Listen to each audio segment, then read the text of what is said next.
السلام علیکم ورحمۃ اللہ وبرکاتہ۔ الحمد للہ رب العالمین والصلاة والسلام علی سید الانبیاء والمرسلین محمد وآلہ وصحبہ اجمعین، اما بعد، فقد قال اللہ تبارک وتعالی فی کلامہ المجید: اعوذ باللہ من الشیطان الرجیم، بسم اللہ الرحمن الرحیم۔ ومن آیاته ان خلق لکم من انفسکم ازواجا لتسکنوا الیها وجعل بینکم مودة ورحمة ان فی ذلک لآیات لقوم یتفکرون۔ وقال تعالی فی موضع آخر: وعاشروهن بالمعروف فإن كرهتموهن فعسى أن تكرهوا شيئا ويجعل الله فيه خيرا كثيرا۔ عن ابن عباس رضی اللہ عنہ عن النبي صلی اللہ علیہ وسلم قال: خيركم خيركم لأهله وأنا خيركم لأهلي۔ صدق اللہ العظیم۔ اللهم صل على سيدنا وشفيعنا وحبيبنا ونبينا ومولانا محمد وبارك وسلم، صلوا عليه صلاة وسلاما عليك يا رسول الله صلی اللہ تعالی علیہ وسلم۔ محترم سامعین و حاضرین کرام، پیغمبر اسلام صلی اللہ علیہ وسلم کی سیرت طیبہ کا ایک اعجازی پہلو یہ ہے کہ آپ صلی اللہ علیہ وسلم کی حیات مبارکہ کا کوئی گوشہ تشنہ اور نامکمل نہیں ہے۔ آپ صلی اللہ علیہ وسلم کی ذات والا صفات ہر حیثیت سے کامل و مکمل اور انسانیت کے لیے تا قیامت نمونہ عمل ہے۔ نیز رسول اللہ صلی اللہ علیہ وسلم جس طرح زندگی کے دوسرے شعبوں یعنی دینی، ملی، سیاسی، سماجی وغیرہ میں بنی نوع انسانی کے لیے آئیڈیل ہیں، اسی طرح اپنی ازدواجی زندگی میں بھی ایک محبت کرنے والے، شفیق و مہربان، کریم و قدرداں اور مجاز شناس و بردبار شوہر کی حیثیت سے تمام مردوں کے لیے مشعل راہ اور واجب الاتباع ہیں۔ اللہ تبارک و تعالی بے حد رحمتیں نازل فرمائیں آپ صلی اللہ علیہ وسلم کی پاک بیویوں اور امت کی محسن ماؤں پر کہ انہوں نے قیامت تک آنے والے صاحب ایمان بیٹوں اور بیٹیوں کے لیے رسول اللہ صلی اللہ علیہ وسلم کے مبارک اسوہ کو پیش فرمایا اور نجی زندگی کی جو باتیں نقل کی جا سکتی تھی ان کو بھی ذکر کرنے میں کسی تکلف سے کام نہیں لیا، رضی اللہ عنہم ورضوا عنہ۔ محترم حضرات، کسی بھی انسان کے اخلاق کی سب سے بڑی آزمائش کی جگہ خود اس کا گھر ہے۔ گھر کے لوگوں سے صبح و شام اور شب و روز کا سابقہ پڑتا ہے۔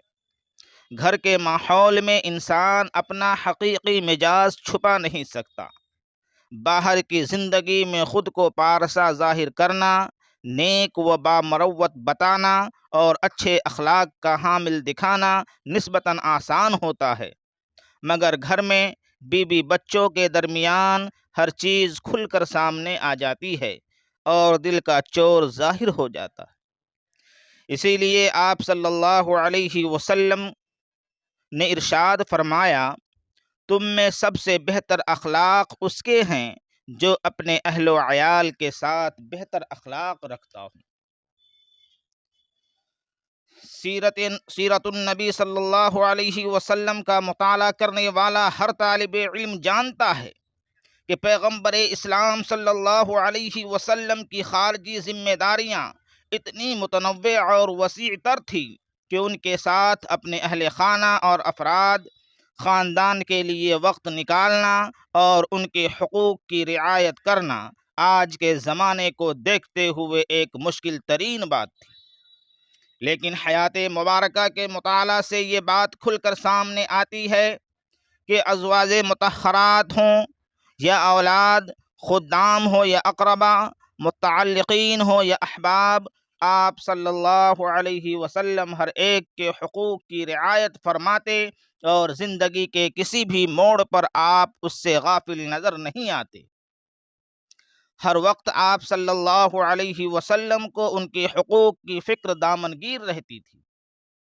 ایسا ہرگز نہیں تھا کہ آپ صلی اللہ علیہ وسلم اپنے ماتحت افراد کے لیے تندخوار اور سخت گیر سرپرست کی طرح معاملہ فرماتے، بلکہ آپ صلی اللہ علیہ وسلم کی شخصیت بیویوں کے حق میں ایک محبت کرنے والے شوہر، اولاد کے حق میں ایک شفیق و مہربان باپ، اور خدام کے حق میں ایک فراخ دل اور حلیم و بردبار آقا کی حیثیت سے ابھر کر سامنے آتی ہے۔ آپ صلی اللہ علیہ وسلم کا ارشاد ہے کہ تم میں سے سب سے بہتر وہ شخص ہے جو اپنے اہل کے لیے بہتر ہو، اور میں اپنے اہل کے لیے تم سب سے زیادہ بہتر ہوں۔ ایک مرتبہ آپ صلی اللہ علیہ وسلم نے ارشاد فرمایا، کامل ایمان والے وہ لوگ ہیں جو اخلاق کے اعتبار سے اچھے ہوں، اور تم میں سب سے اچھے وہ حضرات ہیں جو اپنی بیویوں کے حق میں اچھے ہوں۔ محترم دوستو، عام طور پر مرد کی شادی ایک ایسی عورت سے ہوتی ہے جو دوسرے خاندان، دوسرے محلہ اور دوسرے کی تربیت میں پلی بڑھی ہوتی ہے۔ شادی کے بعد وہ ایک ایسے اجنبی ماحول میں آ جاتی ہے جہاں کبھی اس نے خواب میں بھی نہیں دیکھا ہوتا ہے، جہاں کی ہر چیز اس کے لیے نامانوس ہوتی ہے۔ ایسے وقت میں اس کی دلداری و دلجوئی کی ضرورت پڑتی ہے۔ آپ صلی اللہ علیہ وسلم کی 11 بیویاں تھیں، جن میں حضرت عائشہ رضی اللہ عنہا سب میں کم عمر تھیں۔ اس لیے آپ صلی اللہ علیہ وسلم شادی کے بعد اپنے ماحول سے مانوس کرنے کے لیے ان کی کافی دلجوئی کی۔ حضرت عائشہ رضی اللہ عنہا خود فرماتی ہیں کہ میں آپ صلی اللہ علیہ وسلم کے یہاں گڑھیوں میں کھیلا کرتی تھی اور میرے ساتھ میری سہیلیاں بھی ہوتی تھیں۔ جب رسول اللہ صلی اللہ علیہ وسلم گھر میں داخل ہوتے تو وہ شرماتی اور پردہ میں داخل ہو جاتی۔ آپ صلی اللہ علیہ وسلم انہیں میرے پاس بھیج دیتے تو وہ میرے ساتھ کھیلتی۔ علامہ عینی رحمۃ اللہ علیہ نے اس حدیث کے ضمن میں لکھا ہے کہ حضرت عائشہ رضی اللہ عنہا کے ساتھ آپ صلی اللہ علیہ وسلم اس طور پر دل جوئی تھی کہ آپ صلی اللہ علیہ وسلم کے گڑیوں سے کھیلنے پر راضی تھے اور ان کی سہیلیوں کو ان کے پاس کھیلنے کے لیے بھیجتے تھے۔ حضرت عائشہ رضی اللہ عنہا خود فرماتی ہیں کہ رسول اللہ صلی اللہ علیہ وسلم میرے دروازے پر کھڑے تھے اور حبشہ کے لوگ نیزہ بازی کر رہے تھے۔ آپ صلی اللہ علیہ وسلم نے اپنی چادر میں مجھے چھپا لیا تاکہ میں آپ صلی اللہ علیہ وسلم کے کانوں اور گردن کے درمیان سے ان کا کھیل دیکھ سکوں۔ آپ صلی اللہ علیہ وسلم میری وجہ سے کھڑے رہے یہاں تک کہ میں خود لوٹ آئی۔ بیویوں کے ساتھ آپ صلی اللہ علیہ وسلم کی دلجوئی اور خاطرداری کی یہ کچھ مثالیں ہیں جن سے معلوم ہوتا ہے کہ ایک شوہر کی حیثیت سے آپ صلی اللہ علیہ وسلم اپنی ازواج سے کس قدر دلجوئی فرماتے تھے۔ محترم سامعین کرام، آج ہم اپنے معاشرہ کا جائزہ لیں۔ کتنے ایسے لوگ ہیں جو اپنی بیویوں کی دلجوئی کرتے ہیں، ان کی ہر بات کی تردید کیا اکثر کی عادت نہیں بن چکی ہے۔ کیا مردوں نے انہیں فقط کام کرنے پر زرہ تصور کر لیا ہے؟ اگر وہ کسی بات پر ناراض ہو جائے تو کیا اس کو راضی کرنے کی فکر ہوتی ہے؟ کیا ہم بھی اپنی بیویوں کے ساتھ آپ صلی اللہ علیہ وسلم کا سا سلوک کرتے ہیں؟ وقتاً فوقتاً ان کی دلداری کرتے، اور ہماری زندگی بھی خوشگوار و سدابار ازواجی زندگی کا نمونہ بن جاتی۔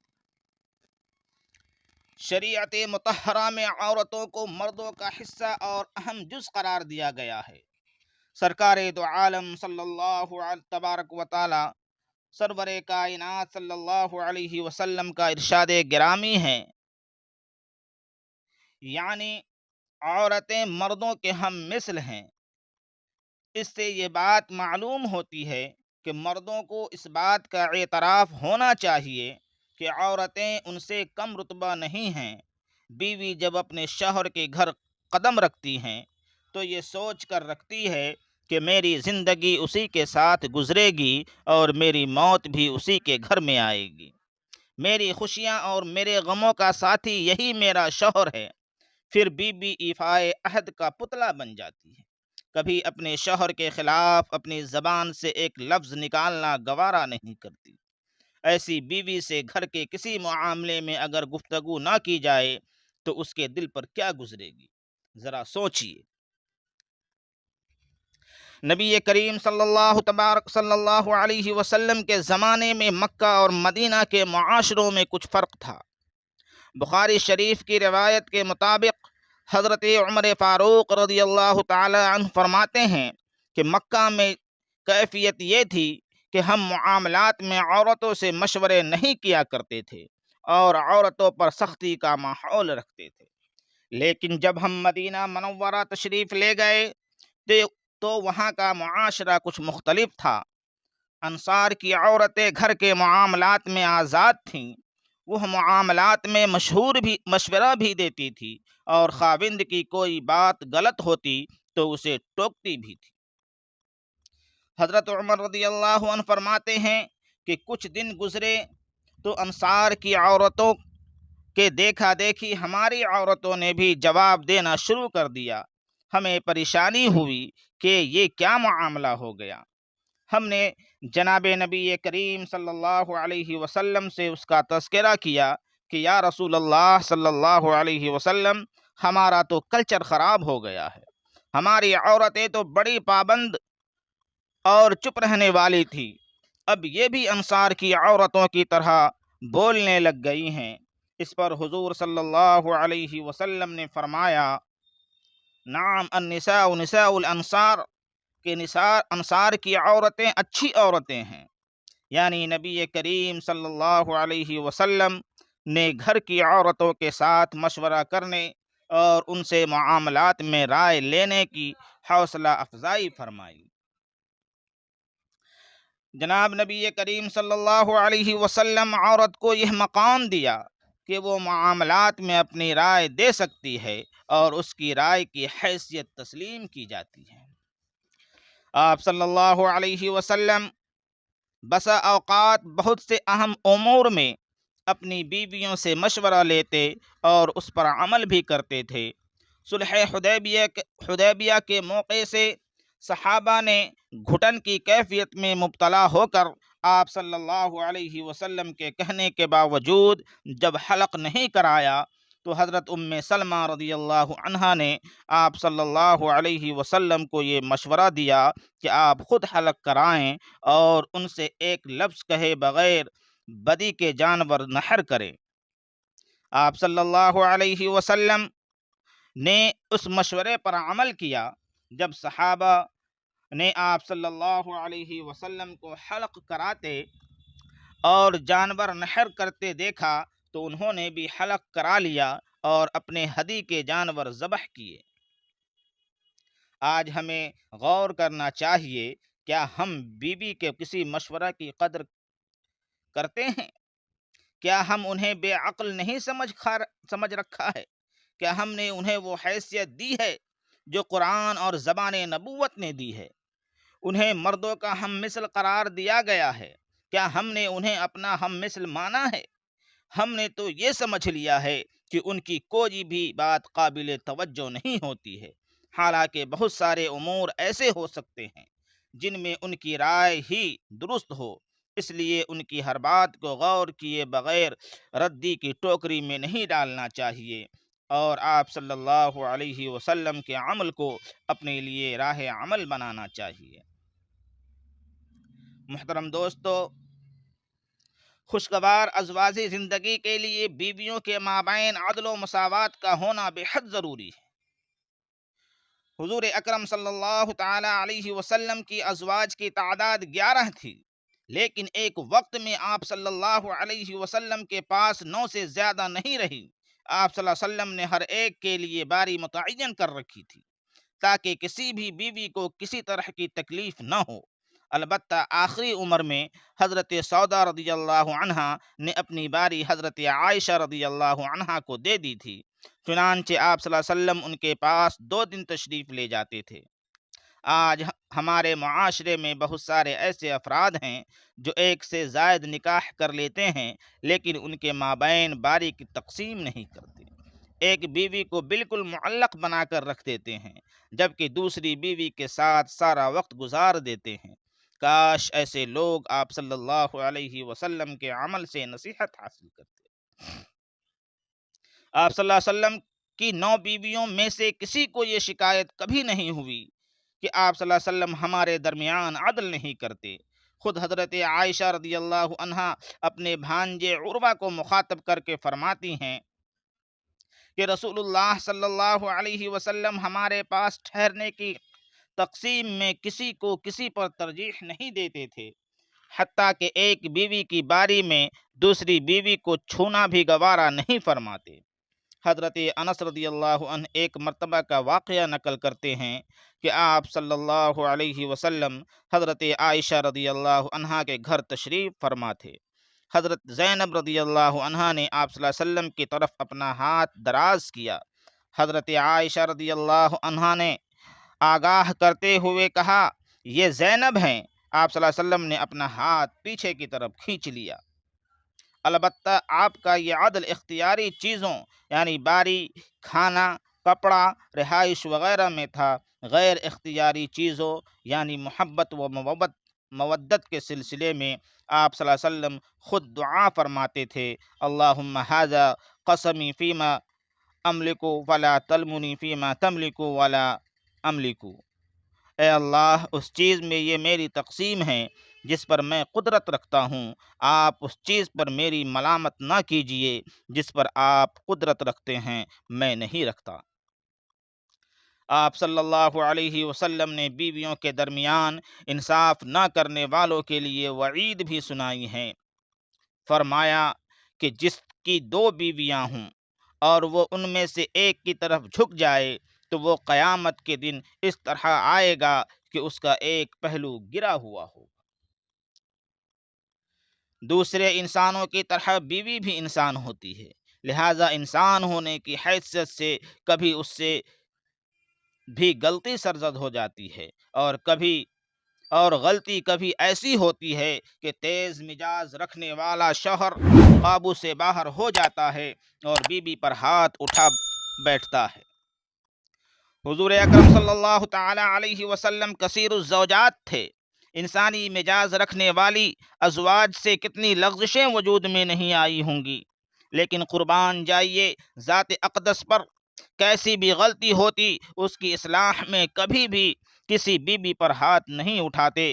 حضرت عائشہ رضی اللہ عنہا فرماتی ہے، ما ضرب رسول اللہ صلی اللہ علیہ وسلم خادما ولا امرأة فقط۔ آپ صلی اللہ علیہ وسلم نے کبھی بھی کسی خادم کو اور نہ ہی کسی بیوی کو مارا، تاہم آپ صلی اللہ علیہ وسلم نے بطور سرنجش بیوی کے لیے ہلکی مار کی اجازت بھی دی ہے، لیکن یہ سرنجش ہر چھوٹی بات پر نہیں بلکہ اطاعت نہ کرنے، اچھا برتاؤ نہ رکھنے اور زبان درازی کرنے پر ہے۔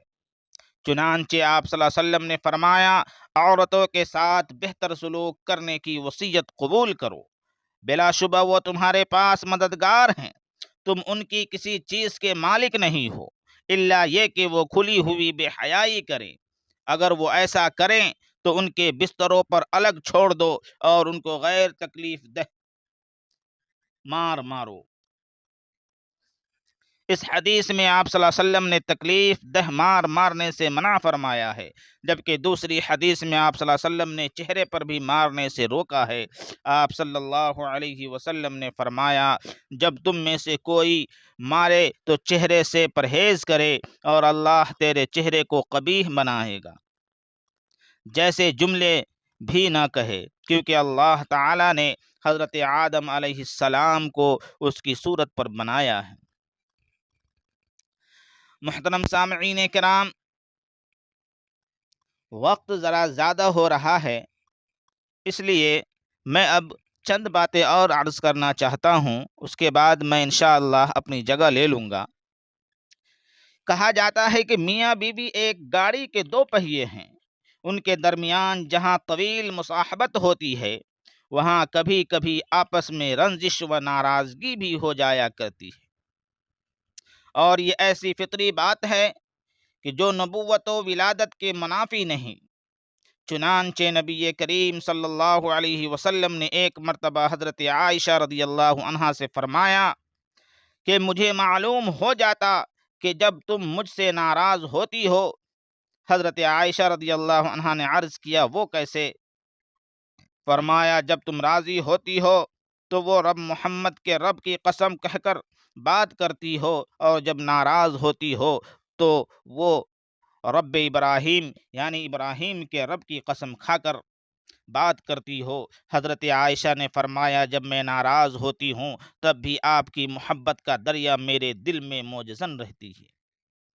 آپ صلی اللہ علیہ وسلم یوں تو اپنی ازواج کا بہت زیادہ خیال فرماتے، لیکن ضد اور اصرار پر ان سے ناراض بھی ہوتے تھے۔